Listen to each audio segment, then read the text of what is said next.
Good morning, everybody. Hopefully, you have had a wonderful weekend. We had wonderful weather here. I hope you did as well. So we have lots of topics and stuff that you'll be able to use to increase your business. So we're going to get started here and whale right through it. So first thing is, just a second, there we go. Last week's 5-minute moneymaker. A lot of guys still wonder. You say we can give people $3,216 in additional benefits. I mean, what are you talking about there? So for those of you that have watched the 7-minute video and understand that, do we give $3,216,000 in benefits to people with the 21-point checklist? Do we give them a lot more than that? Yeah, Nick's got it. Yeah, David's got it. Yeah, we give them a lot more. We say $3,216 because if we went any lot higher, people would start to say, well, that can't be. How could you do that? So that's why we use that number. We give them a lot higher. So if you don't know about that, you can go back to last week's 5-minute moneymaker that we emailed you on Wednesday and take a look at that. And guys, you should be well versed on that, because when you're talking to people with your elevator speech, that's something that you'd want to mention. So make sure you do that. Now, we're in the midst of, we talked last week about the 2020 enrollment period, and I showed you the new script last week, and Blair actually adopted, who actually helped me with that script, he actually adopted the intake form to match the script. You know, see down here in the goals, oops, Tricia, did you get that changed? Oh, let's see, let me go to. Yes, she did. Okay, let me go grab that then. So we go to events, I-65. We have the script right here, which we went through last week, and then the data gathering form. Let me bring that up for you. Okay. So we changed the goals to the healthcare concerns on a scale of 1 to 5, because all the goals that we kind of didn't use all the goal scripts. We just used the ones that we could apply to Medicare, because they're coming in for Medicare roadmap, so we want to make sure that they apply to that. So instead of goals, it says healthcare concerns, but it's still the exact same goals. Now, have you applied for the program that will replace half your Social Security when you lose a spouse? Have you applied for the program 2 years long-term care costs, auto expense premiums, tax advantages to pay for your health care, 70% discount on your IRA withdrawals, and the 1% tax bracket for your non-qualified money, and without changing any of your current events? Have you looked at, and Blair came up with this idea, I think it's wonderful. So without changing any of your current investments, so we're talking about the HCM here, without changing any of your current investments, using your current investments, learning about a way to increase your income by 25 to 100% without increasing your IRMA Part B premium. So we tied it to the Medicare, because that's why they came in. So instead of goals, we're calling it healthcare concerns. And this is under, like I showed you, under the, if I can go back here, under the events, Medicare I-65, and you see data gathering, and you see the script. So let's get back here. From current slide, there we go.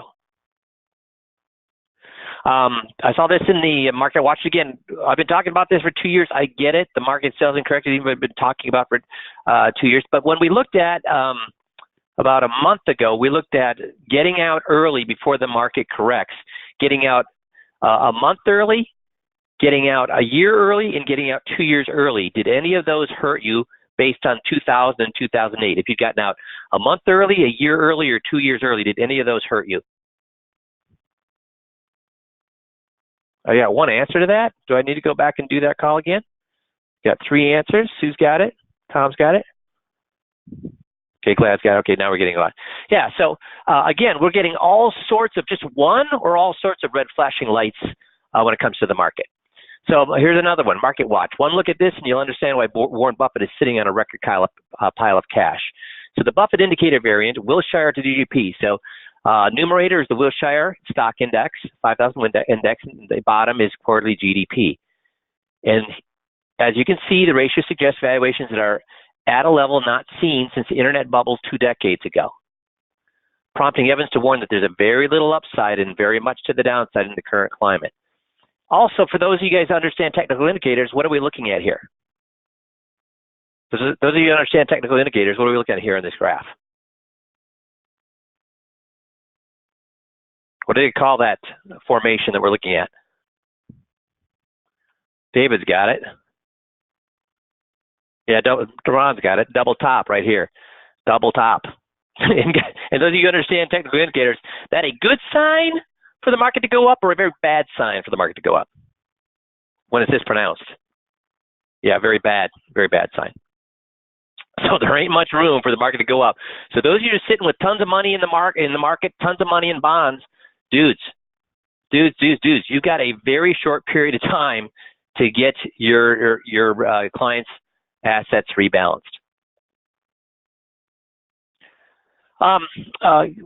Change of subject here, guys. If you are a fitness dude or dudette and you stop working out for a week or two, how hard is it to get restarted again?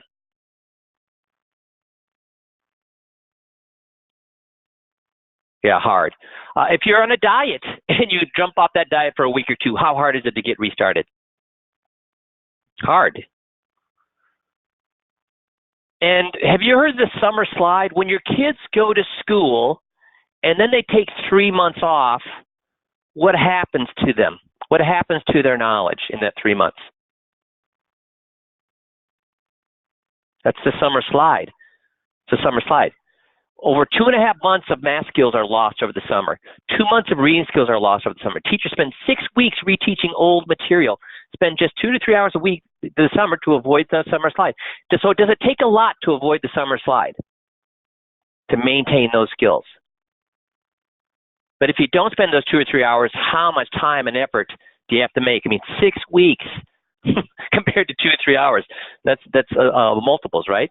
So all that is just use it or lose it. So what's my point? Here's my point. We went, Missy's great with statistics, and we went back and looked at what's the one common trait of the top 25% of our, yeah, you got it, David. What's the one common trait of our top 25% of all of our advisors, not just recently, but really over the 19 years? What do you think the number one trait was? Ron says routine or the 15-minute drill. That certainly would have something to do with it, 15-minute drill. I think that the top 25% absolutely are doing the 15-minute drill, but we don't have an indicator here. We can't look at that. I can't look into your office and see if you're doing 15-minute drill or not. I think that's absolutely part of it. Okay, now I'm getting the word consistency. So what do you mean by consistency? Because this is something we could track. So what do you think we saw with the top 25% of producers? Not only now, but for the last close. I've got always doing the 21s. What do you mean by always doing? How do we know if you're always doing the 21s? You're getting close. Recorded calls. Nope. I mean, I guess so, but not everybody's sending in. Do you think all of our top 25% of people are sending in tapes anymore? Some of them do, but not all of them, because they've been doing it for a while. How would I know if they're practicing? What can we track, guys? Results. Lonnie, okay, what do you mean by results? Aha, David's got it. They have at least one case per month, every single month. One case per month, every single month. So why would that make them in the top 25%? Based on what I talked about, is that when you're exercising in a routine and you quit for 1 or 2 weeks, when you're dieting, you quit for 1 or 2 weeks, when you quit doing something for 2 or 3 months, what happens to your knowledge? Why did that make them in our top 25%? Because do their skills ever go down? Do they ever forget what they're supposed? Yes, Dale. 21 maintenance. They never lose their skills. In fact, they only get better because they're constantly doing it. That's why their skill level never goes down. Another reason is this: guys, a sales pipeline. First of all, how long does it take to fill a pipeline? How long does it take to fill a sales pipeline? A long period of time or a short period of time? A long time. So if what you do is you fill the pipeline, let it go dry, what do you have to do all over again? Spend a long time filling it again. How much easier is it once you have your pipeline filled to keep it full? Easier or harder? Way easier. Way easier. So if you're writing a case, if you're always working, and you use the power of compounding with your skill level, compounding with your marketing, compounding with your pipeline, compounding with your referrals.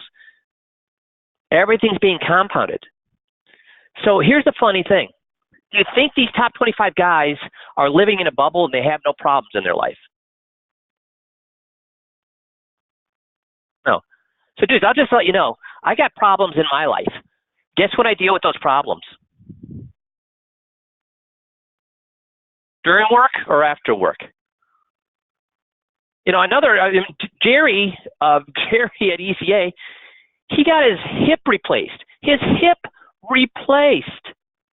Guess when he was back at work? This is about like I don't know, Missy, how long ago? 3 or 4 or 5 years ago. Guess how quickly he got back to work? So guys, here's the thing. The top 25%, they have problems. They have all the problems we all have. They have all.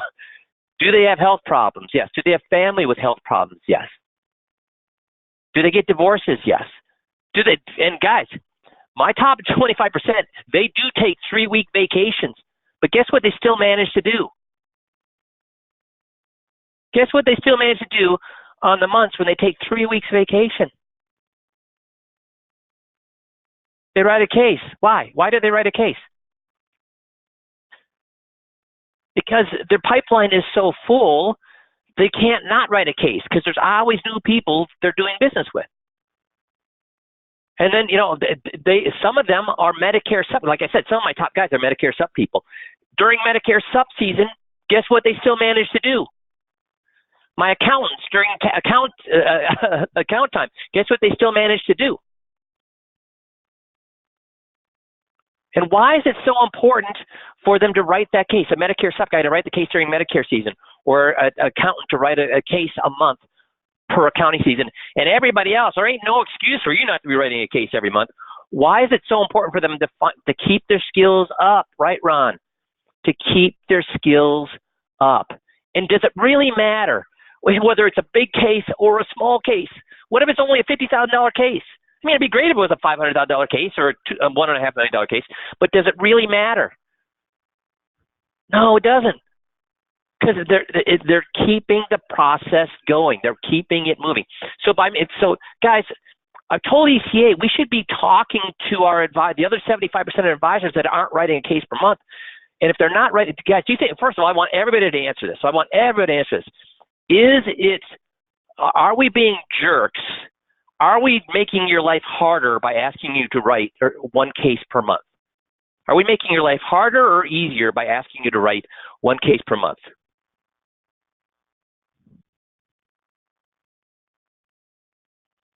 Everybody's saying, thank you, guys. Everybody's saying, yeah, because you're keeping your skills up, because there's nothing worse than being on the merry-go-round of going through all the work of learning a 21-point checklist and then not doing it for 3 months. And guess what you have to do? Get back on the merry-go-round and learn it again. There's nothing worse than that. It's so much easier just to keep your skill level up.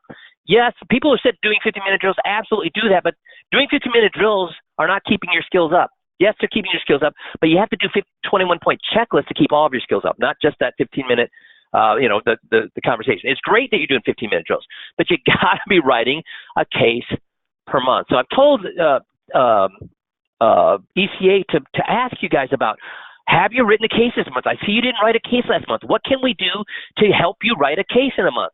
And we're doing it not to make your life harder. We're doing it to make your life easier, so you're not constantly having to relearn the system. And what you're going to find is what I found in my 3rd year of doing this, and I'll explain that here in a second.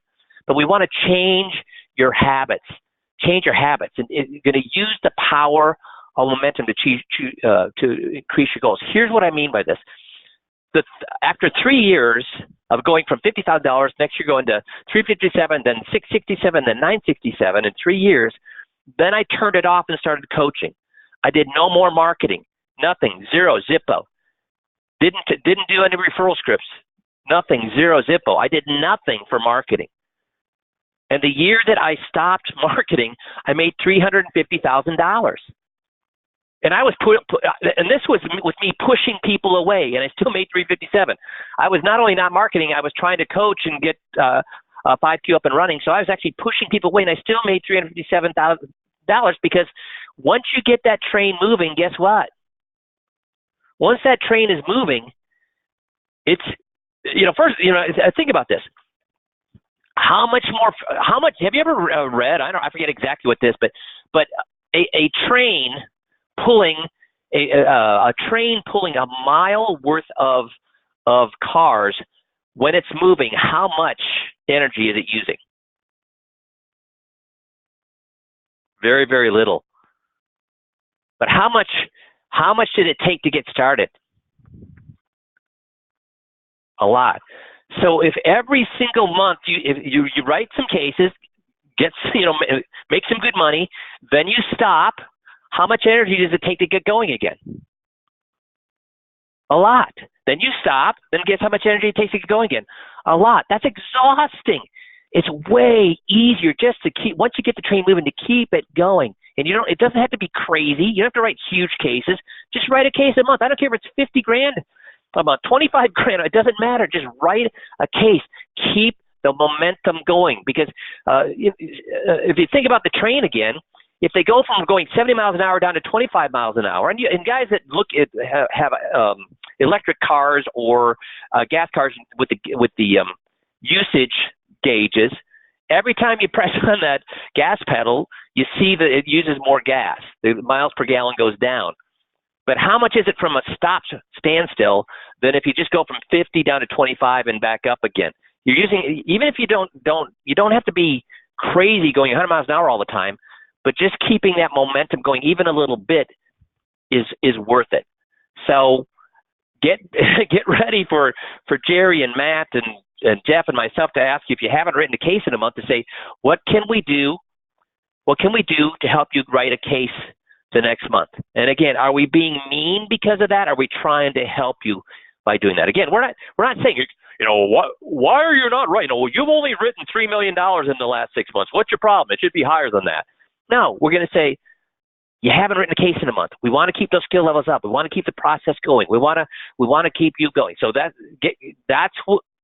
that's our goal between now and 2020. By the end of 2020, I want everybody in the system writing a case a month.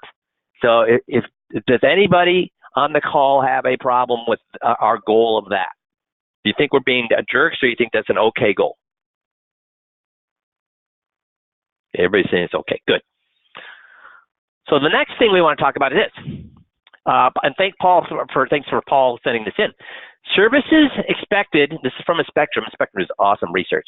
Services expected versus services received by high net worth people. So services expected, dark blue. Received is light blue. Health insurance advice. So how many advisors are giving health insurance advice versus how many people want that health insurance advice? Property casualty insurance advice. So right now we're in the middle of what? The Medicare sign-up. So if you're not with I-65, I would way consider getting with I-65 because of this right there. Even if you don't want to do seminars, you should be providing this information to your clients and getting referrals from your clients to their friends who are confused about Medicare.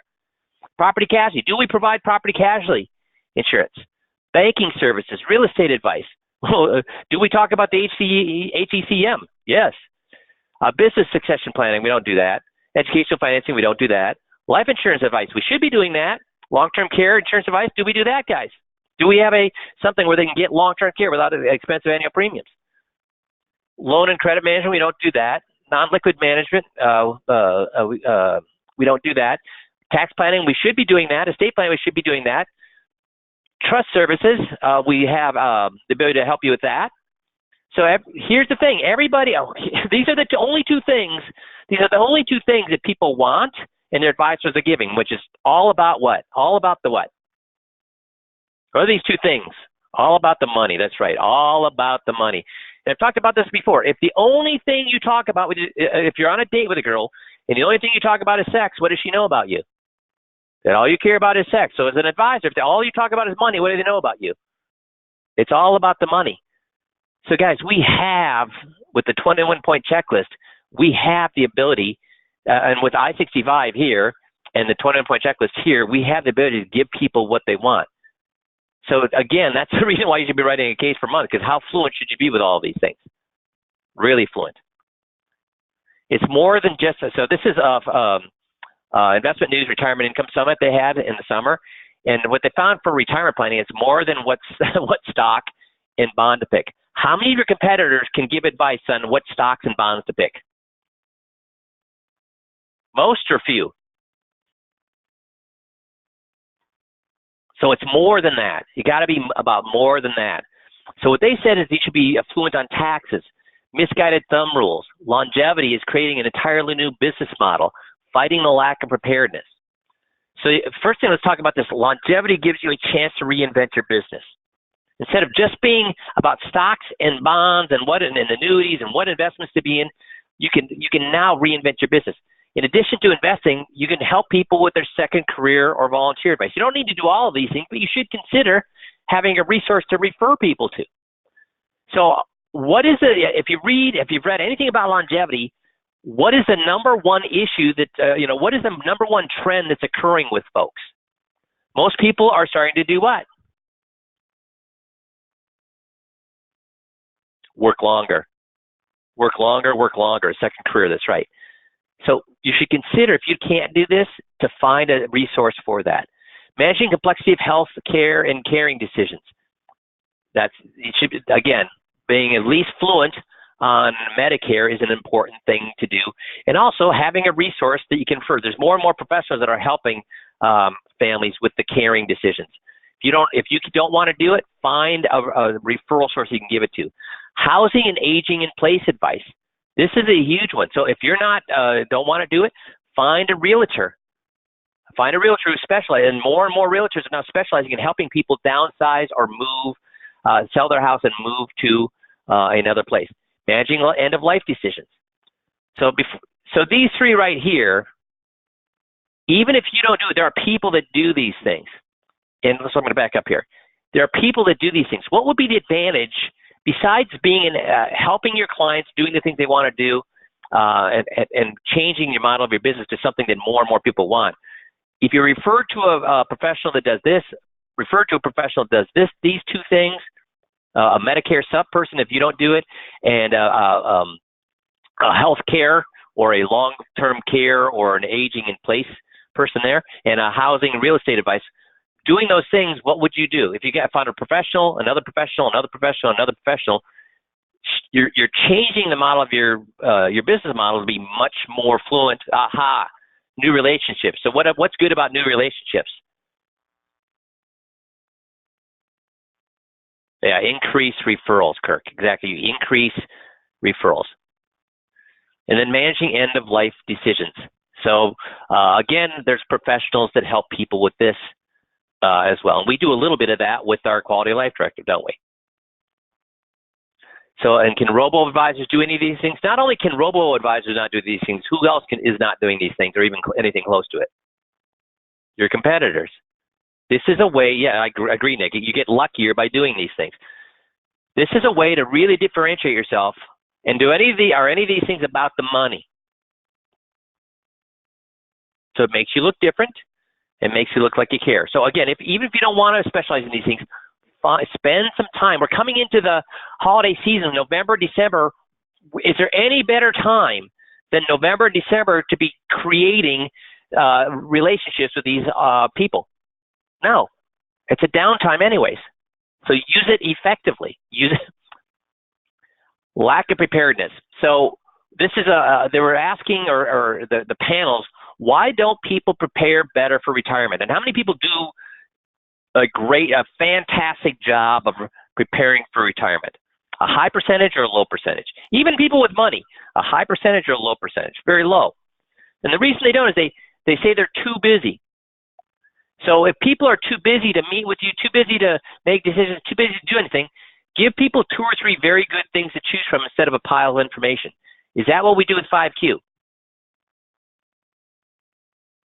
Do we give them unlimited amount of supply decisions to make, or do we help them decide between one or two different things?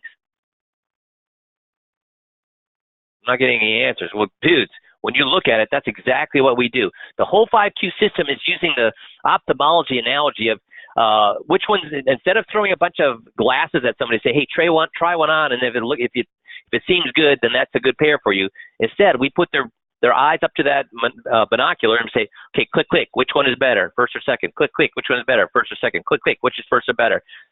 That's what we do. This is exactly what we do. Present bias. People care way more about today than tomorrow. That's why many people use credit cards. they're going to buy what they want today, and they'll worry about paying for it tomorrow. So you have to paint pictures of the future. Do we do that with the 5Q system? Paint pictures of the future. The whole 21-point checklist is what? Budget exceptions. It's not. Here's the thing about budget. This is why I don't spend an awful lot of time on budget with the 21-point checklist. It's not the things. It's the things not in your budget that kills your budget. Dinners, gifts, that one-time purchase, etc. So how many people, when they put a budget together, then follow that budget? No, there's always what? Oh, shoot. Because when we put our budget together, we do, okay, here's what we spend on our mortgage. Here's what we spend on our utilities. Here's what we spend on our insurance. Here's what we spend on our car payment. Here's what we spend on groceries. Here's what we spend on. But then guess when you look at your expenses, after you put all those expenses you can remember, how many extra expenses are there? All sorts. And that's what they found with people. And then social pressures, which is, again, what's FOMO? Fear of missing out. You know, the funny thing is when you watch a commercial today, when you watch a commercial for any product, what kind of house do the people live in? I don't care if it's for the one I laugh at is that one with the lady working at some sort of seafood restaurant as a waitress, and she spills stuff on her blouse. Then she goes home and she washes. She's talking about washing in a washing machine, and her laundry is better than my friggin' living room, and she's a waitress at a restaurant. So when people look at how other people live, think about the house that you grew up on versus the house that you live in now. Think of the house that you grew up in and the house that your kids are living in now. So fear of missing out is we want what? We all want to be what? We all want to be living like what? Millionaires. And this is a problem. And you got to help people through that. Now, the one tax thing that I did see there, the most of it was pretty weak and things that you'd already weak meaning that not a lot of information there, but you'd already know about that. But one of the things that jumped out here is that when, and we know about this, but I think a lot of us forget what we know sometimes. When one spouse dies, they generally, man, my spelling errors are pretty bad in this PowerPoint. When one spouse dies, they generally leave everything to the surviving spouse. Now the surviving spouse is pretty much the same income minus the loss of Social Security. So now, as a single person, their taxes could jump significantly. How many spouses are aware of that, do you think?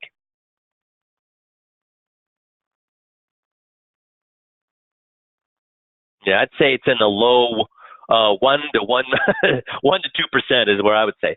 So that's something that you could point out besides the program that will replace their spouse's income when they die, and Social Security, they lose the Social Security check. Besides that, could you also bring up the fact that they're going to end up paying more taxes as a single person than they did as a couple? So this is another thing that you should be talking about.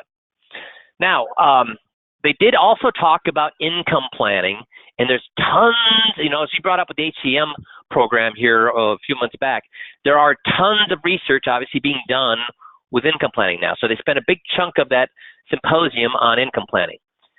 So with several of them, including Wade Foe, I love Wade Foe, but several other experts made the same point. This is a very difficult time to retire because we are in uncharted waters, quote unquote. We are in uncharted waters. We've never had such high valuations in the stock market. And did we just see that in the graph previously? Are we at high valuations in the stock market right now?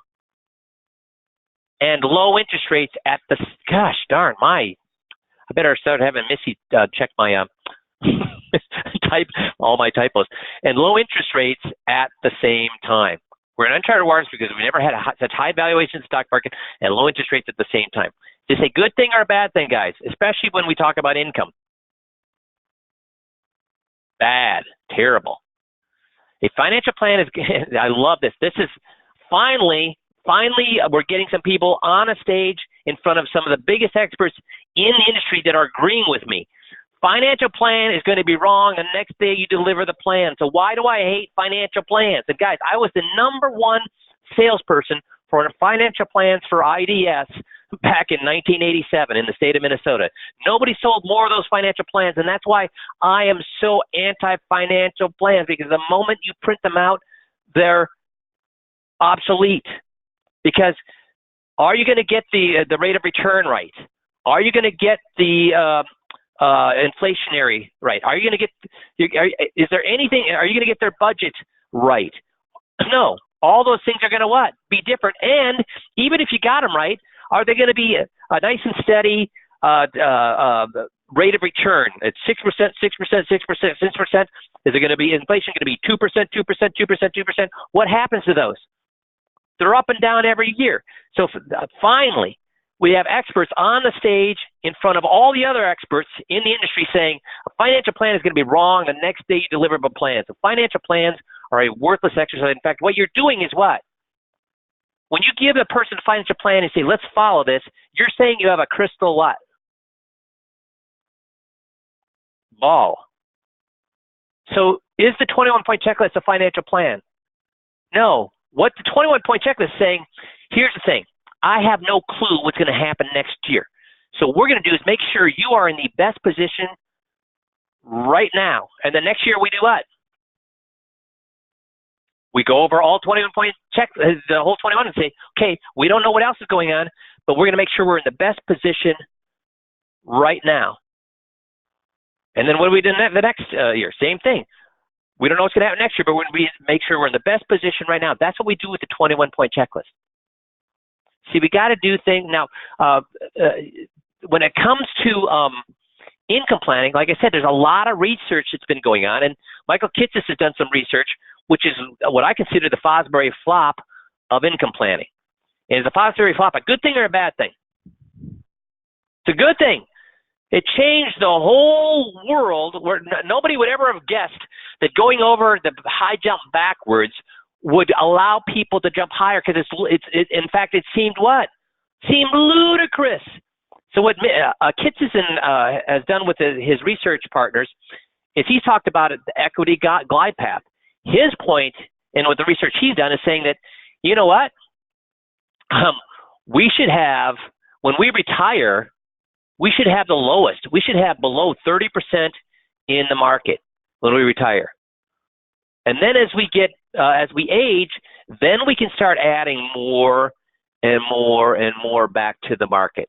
Now, why is he saying that, guys? Why is he saying that we should have very low exposure when we retire to the market? And then, well, let's talk about that first. Why is he saying we should have very low exposure to the market when we retire? It avoids what risk? Sequence of returns, right, Nick? That's right, David. Sequence of return risk. So if they retire and they have a very low amount in the market, and the market tanks, their income is going to be affected for the rest of their lives. If they have a lot in the market, and the market tanks when they first retire, that can do what to a retirement? Kill it. Can kill it. Now, why is it okay to have 60% of your, and then not change it when you're 80 years old, have 60% of your money in the market when you're 80 years old and going on? Why is that okay? Yes, you have fewer years to live, Kirk. Exactly. Fewer years to live.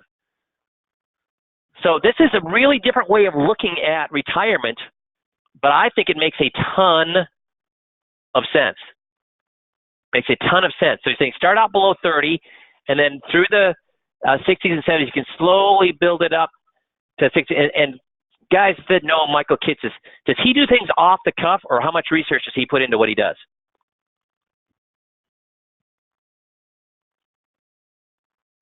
Tons of research. Tons of research. So I would highly consider this mentality with investing. So by the time they're 75, they're at 50-50. And then onward up, then you can start to get to 60. Does he ever go above a 60-40 in equities? No. But this is the kicker, starting out low and then slowly building up. I would highly consider this. I'd do more research on this equity guide class, because sequence of returns, risk of the first 10 years after a withdrawal begins during a high or a mature stock market is the highest risk. And guys, we're right now again at the high level of a stock market, or we at a mature market. Where are we a record? Where have we set records now? We're over a year past the last record for the longest bull market in history. And there's one indicator after another indicator after another indicator saying we're at a very, very mature market. Now is not the time to have your clients. And guys, I've talked to some advisors, and I want you guys all to, so I can say this, so I don't have to say it. I'm going to let you guys tell your colleagues this. What do you tell me about some of the advisors I've talked to that said, oh, I have an algorithm. Oh, I have a methodology. Oh, I'm going to be able to get my client out before the market goes down. What do I call them?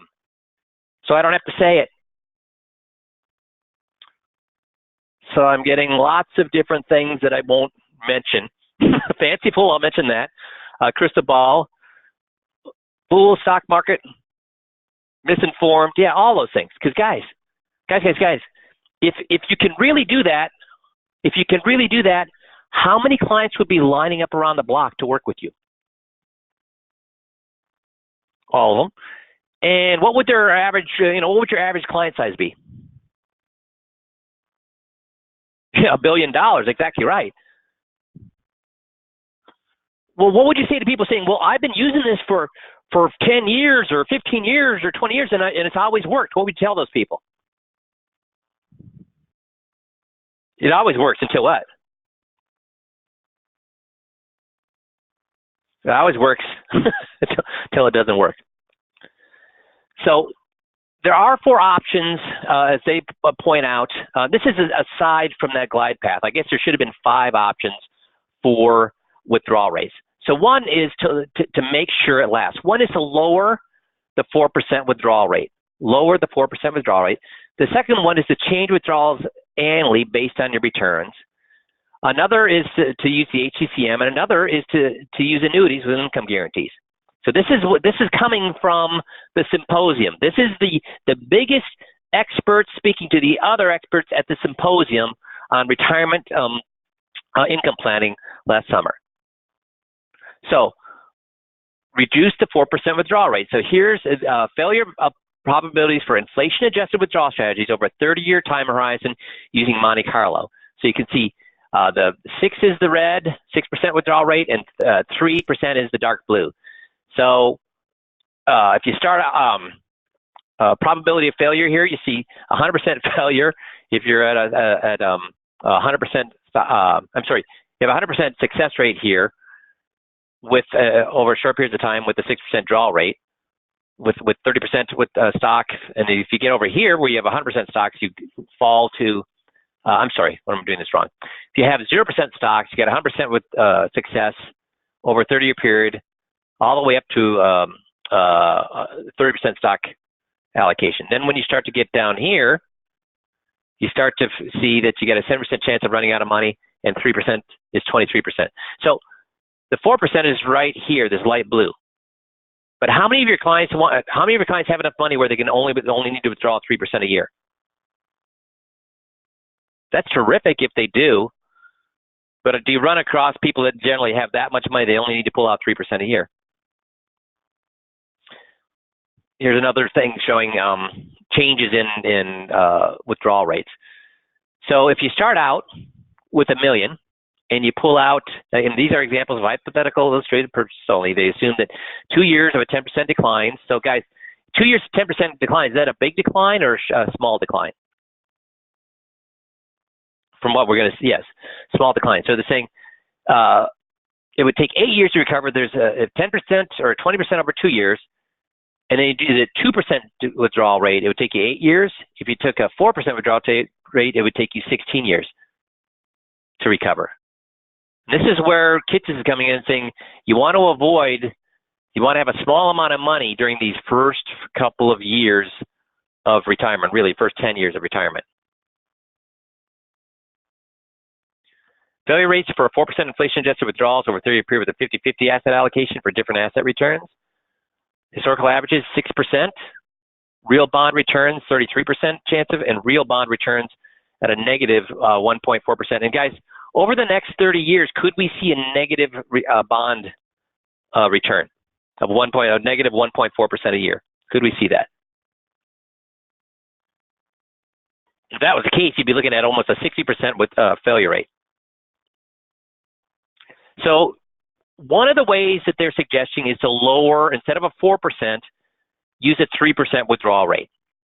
The second way they're saying is you change the withdrawal rate every single year. So if the market crashes, what do you do with your withdrawal rate? Raise it or lower it? Lower it. So great. You tell your clients that, you know what we're going to do if the market crashes, we're not going to spend money. So guys, if you told people in 2000 not to spend money for the next 15 years, how good a financial planner are you? If you tell people in 2008, even if you tell people don't spend it for 2 or 3 years, when you're retired, believe me, I'm now 58 years old. I'm starting things that I see around me with my friends, my neighbors, my relatives, and on the news start to freak me out. Because at 58 or 62 or 65, what do you start to find can happen in 3 years? When I'm 20, I'm thinking between 20 and 23, nothing can happen. But between 58 and 3 years, 62 and 3, yes, people die. People's health changes. So if I tell people, hey, crimp back, let's crimp your budget, let's crimp your spending, and we can start spending again 3 years from now, guys, just like don't we all lament about this? They say, youth is wasted on the young and wealth is wasted on the old. When do we want to be rich? When we're old or when we're young? If you could be rich, when would you want it to be? Yeah, both. I agree with that. But given your druthers, would you rather be rich when you're old or rich when you're... What could you do if you're rich when you're young? Anything you wanted to freaking do. So when we start telling people, hey, you know what? You won't be rich now. You can't spend much money now that you're 62 or 65. But boy, when these things recover, 5 years from now, when you're 70, now you can start spending your money. What are they going to say to you? They're going to find another what? Another financial advisor, because you know what? Are there other financial advisors that are going to give them paint a rainbow picture for them that, oh, no, you don't need to do that. We've got other things that you could do. And they're going to find another advisor who's going to tell them what they need or not what they need. You might be telling them what they need to hear, but the other advisor is going to tell them what they want to hear. And inevitably, what do people do? Go to the person of what they need to hear or what they want to hear. Who are they going to work with? Yeah, what they want to hear. And there's all sorts of ways that you can use. There's all sorts of different formulas out there saying of modifying their withdrawal rates based on how the market is done. I'm just telling you that is a mentality that many people want, or very, very few people want to use. Very, very few. We talked about the HCM strategy, which is a fantastic. You should all be talking to your clients about this. I mean, to increase their income by 25 to 100% at the same time as reducing the chance they run out of money. Guys, is there any excuse not to be? Now, we can't make a client do it, but how many of your clients, and I want everybody to answer this, how many of your clients should know about this? And do I make a single cent by you using this strategy, guys? No. So why am I recommending it? It's a way for you to be talking about something that nobody else is talking about and helping your clients. But here's the big thing. Here's the big news. BlackRock. How big is BlackRock, guys? $6.5 trillion. And are they a insurance company, or are they a stock and bond entity? Can you imagine? $6.5 trillion, not billion, $1 trillion they manage. Guess what the CEO of BlackRock said when he was up there talking about retirement income planning. Mark Weidman of BlackRock asked, why isn't there a bigger annuity market in the U.S.? It is a missing piece of the retirement income puzzle. The one, and one that only insurance companies with their abilities to pool risk, boost payouts through mortality credits are equipped to solve. So now, what would I tell any guy who's got all their clients' monies in equities, all their both stocks and bonds, and they think they've got the world by the tail?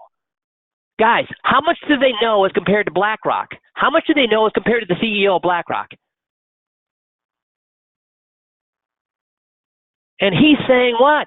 Now, he's not saying move all the money into insurance. He's saying that if you're worried about income, you need to have what in your portfolio? Annuities. Annuities, annuities, annuities. Does that make sense? So I know I got a little preachy today about all sorts of different things. Write one case per month. I preached on that. The fact that looking at income a different way. I preached on that. I preached on spending time making your business look different. So I apologize if you think I'm getting on my soapbox, but guys, I get on my soap. Many of the things I'm talking about today, do I make a money on? No. It's just the right way to run your business. And when you run your business right, naturally, organically, you're going to make more money. And organically, as you make more money, I'm going to make more money. I want you to be a better advisor. I want you to be different. I want you to be able to show that you care. And money will come. You get that train rolling in the right direction, and you won't be able to stop it once it's rolling. Make sense? If you want a summary of the conference, you just go to Investment News and look up that conference, and it's like 3 or 4 pages long in the newsletter. But guess what I just gave you guys? What did I just give you over the last hour or last half hour? The summary of the conference. So good. So everybody else, I hope you all have. Again, apologize for getting so preachy today, but hopefully you understand why I do that. And you guys all have a fantastic rest of the week, and we'll talk to you all on Monday. Thanks, everybody.